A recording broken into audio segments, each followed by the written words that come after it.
గ్రామాల్లో గెలిచిన సర్పంచులు కేవలం పదవులకే పరిమితం కాకుండా గ్రామాల సర్వతోముఖాభివృద్ధికి అహర్నిశలు శ్రమించాలని బీఆర్ఎస్ వర్కింగ్ ప్రెసిడెంట్ కేటీఆర్ పిలుపునిచ్చిండ్రు. నల్గొండ జిల్లాలో గెలిచిన సర్పంచులను ఆయన ఘనంగా సన్మానించిండ్రు. కేటీఆర్ ప్రజలపై ఉంచిన నమ్మకాన్ని వమ్ము చేయకుండా క్షేత్రస్థాయిలో పార్టీ బలోపేతానికి కృషి చేయాలని ఈ సందర్భంగా కేటీఆర్ సర్పంచులకు సూచించిండ్రు. కేసీఆర్ గర్జిస్తే సమాధానం చెప్పేదమ్మో సీఎం రేవంత్ రెడ్డికి లేదని మాజీ మంత్రి కేటీఆర్ విమర్శించిండ్రు. కృష్ణా నీళ్లలో రాష్ట్రానికి అన్యాయం తెలపటే ప్రయత్నం చేస్తున్నారని కేసీఆర్ గర్జిస్తే సమాధానం చెప్పేదమ్ము సీఎం రేవంత్ రెడ్డికి లేదని మాజీ మంత్రి కేటీఆర్ విమర్శించారు. పథకాల గురించి ఎవరు అడగొద్దని కేసీఆర్ కు నోటీసులు అంటూ డైవర్షన్ పాలిటిక్స్ చేస్తున్నారని అన్నారు. సీఎం హనీమూన్ పీరియడ్ అయిపోయిందని నిన్నటి దాకా ఒక లెక్క రేపటి నుంచి ఒక లెక్క అంటూ నల్గొండ నుంచే కథనబేరి మోగిస్తామని కేటీఆర్ అన్నారు. ముందున్న పత్రికా మిత్రులకు, ఇవాళ గెలిచి వచ్చిన గౌరవ సర్పంచులకు, గెలిచి వచ్చిన ఉప సర్పంచులకు, వార్డు సభ్యులకు, వాళ్ళని గెలిపించిన మా అన్నదమ్ములకు, అట్లాగే ఆడబిడ్డలకు పేరు పేరున అందరికీ శిరస్సు వంచి హృదయపూర్వకంగా నమస్కారం. శిరస్సు వంచి నమస్కారం ఎందుకు చేస్తున్నా అంటే, ఈ గెలుపు ఖచ్చితంగా మీది మాత్రమే, మీరు మాత్రమే కొట్లాడి గెలిచినారు. కేసీఆర్ గారి స్ఫూర్తితో ఎవరు సహకరించినా సహకరించకపోయినా మా నాయకుడు కేసీఆర్ గారు అందించిన పోరాట స్ఫూర్తితో మేము కొట్లాడతామని చెప్పి అధికార పార్టీ ఆగడాలను, అధికార పార్టీ అరాచకాలను అన్నిటిని ఎదుర్కొని, వాళ్ళ గూండాగిరిని, పోలీసు పవర్ను అన్నిటిని ఎదుర్కొని మీరు అద్భుతంగా వీరోచితంగా పోరాటం చేసినందుకు గట్టిగా చప్పట్లతో ఇక్కడ ఉన్న వాళ్ళందరూ మొత్తం నల్లగొండ జిల్లా మొత్తం ఏమయ్యేటట్టు వారికి అభినందనలు చెప్పాలని కోరుతా ఉన్నాం.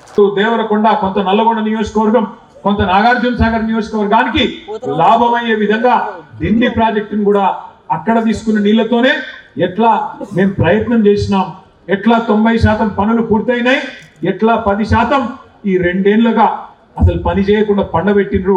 ఇవన్నీ కేసీఆర్ గారు మీకు అర్థమయ్యేటట్టు చెప్పిండ్రు. చెప్పడం మాత్రమే కాదు, కేసీఆర్ గారు ఏమన్నారు, ఆ డిపిఆర్ అంటే డీటెయిల్డ్ ప్రాజెక్ట్ రిపోర్టు ఏదైతే దేని ఆధారంగానైతే మనం అన్ని అనుమతులు తెచ్చినామో దాన్ని కూడా తిప్పి పంపితే 6-7 నెలలుగా కనీసం మాట్లాడే తెలివి లేదు. ఆఖరికి ఆ ప్రాజెక్టుని కుదించే ప్రయత్నం చేస్తున్నాం, తెలంగాణకు ముఖ్యంగా కృష్ణా నీళ్లలో అన్యాయం నిలబెట్టే ప్రయత్నం చేస్తున్నాం అని చెప్పి కేసీఆర్ గారు గర్జిస్తే దానికి సమాధానం చెప్పే సత్తా లేదు కాబట్టి ఏం చేయాలి, కేసీఆర్ మీద కేసు పెడుతున్నా అని లీక్ ఇవ్వాలి. దాంతో తెల్లారి పేపర్లను కాళ్ళు పట్టుకొని తెల్లారి తాటకాయంత అక్షరాలతోని కేసీఆర్ కు నోటీసులు అని చెప్పి తెల్లారి పేపర్లు రాయించాలి, ప్రజల దృష్టి మలచాలి. ఇది ఆయన ఉద్దేశం. ఈ జిల్లా మంత్రులు, నీళ్ల మంత్రి కూడా ఈ జిల్లాలోనే ఉన్నాడు. పాపం ఆయనకు నీళ్ల గురించి కూడా తెలియదు. నిన్న ప్రెస్ మీట్ పెట్టి నేను చూస్తా ఉంటాను. ఆయనకి ఏం తెలియదు. ఏమన్నా అంటే నేను ప్రిపేర్ అయ్యి రాలే, రేపు వస్తా అంటాడు. మళ్ళీ ఒక ఆయనేమో ప్రిపేర్ అయ్యి రాడు, ఇంకొక ఆయనేమో నీళ్లు వాటర్ నేను ఎక్కువ చెప్పా ఆయన గురించి. గిసంటోళ్ళు ఈ జిల్లా మంత్రులు. ఏం తెలుసు వీళ్ళకు? నీళ్ల గురించి తెలుసా? ప్రజల అవస్థల గురించి తెలుసా?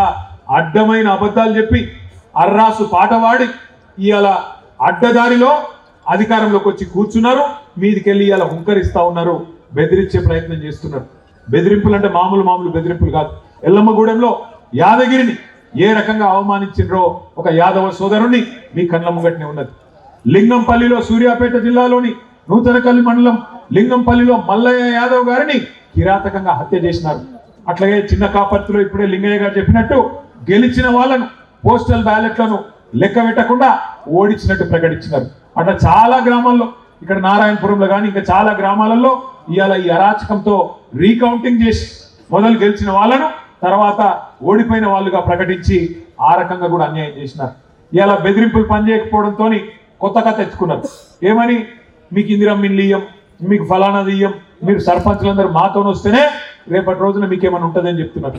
నేను మీ అందరికీ ఒకటే గెలిచిన మా గౌరవ సర్పంచులకు, ఉప సర్పంచులకు ప్రత్యేకంగా నేను విజ్ఞప్తి చేస్తా ఉన్నాను. ఒక్కసారి మీరు పరిస్థితి గమనించండి. గెలిచిన కాంగ్రెస్ ఎమ్మెల్యేలకే ఇవాళ దిక్కు లేదు అక్కడ. మీరు చూడండి, నేను చెప్పేది అబద్ధం కాదు. ఒక ఎమ్మెల్యే గారు, కాంగ్రెస్ ఎమ్మెల్యే నిజామాబాద్ జిల్లాలో, కామారెడ్డి జిల్లాలో, ఇక రేవంత్ రెడ్డి గారు నిధులు ఇస్తలేడు అభివృద్ధికి అని చెప్పి ప్రపంచ బ్యాంకుకు ఉత్తరం రాసిండు ఆయన. అయ్యా నాకు ఒక 100 కోట్లు ఇవ్వండి, మా ముఖ్యమంత్రి గారు పైసలు ఇస్తలేడు, అభివృద్ధికి పైసలు లేవంట అని ఆయన ఉత్తరం రాసుకున్నాడు. అట్లాగే ఇంకొక ఎమ్మెల్యే గారు, మహబూబ్ నగర్ జిల్లా ఎమ్మెల్యే గారు, కాంగ్రెస్ ఎమ్మెల్యే ఎన్ఎం శ్రీనివాసరెడ్డి, ఆయన కుల్లా చెప్తున్నాడు, కాంగ్రెస్ ఎమ్మెల్యేలకు పైసలు లేవు, ప్రభుత్వం దగ్గర డబ్బులు లేవు, మాకు పెళ్లిళ్లకు పేరెంటాలకు పోవడం తప్ప మాకు ఏ పని లేకుండా పోదు అని చెప్పి ఆ ఎన్ఎం శ్రీనివాసరెడ్డి గారు చెప్తా ఉన్నాడు. ఇది మీకు ఎందుకు చెప్తున్నా అంటే గెలిచిన ఎమ్మెల్యేల పరిస్థితి ఇట్లా ఉన్నది. వాళ్ళు అనుకుంటున్నారు కాంగ్రెస్ ఎమ్మెల్యేలు మేము అనుకుంటే సర్పంచులను ఇబ్బంది పెట్టగలుగుతామని వాళ్ళు అనుకుంటున్నారు. కానీ నీకు రక్షణగా నిలబడేది, మీకు రక్షణకు వచ్చేది, మీ హక్కులను కాపాడేది ఒకరే ఒక్కరు, డాక్టర్ బాబాసాహెబ్ అంబేద్కర్ రాసిన రాజ్యాంగమే మీకు ఇలా హక్కుగా అండగా నిలబడుతుందని చెప్పి మాటలు విజ్ఞప్తి చేస్తాను.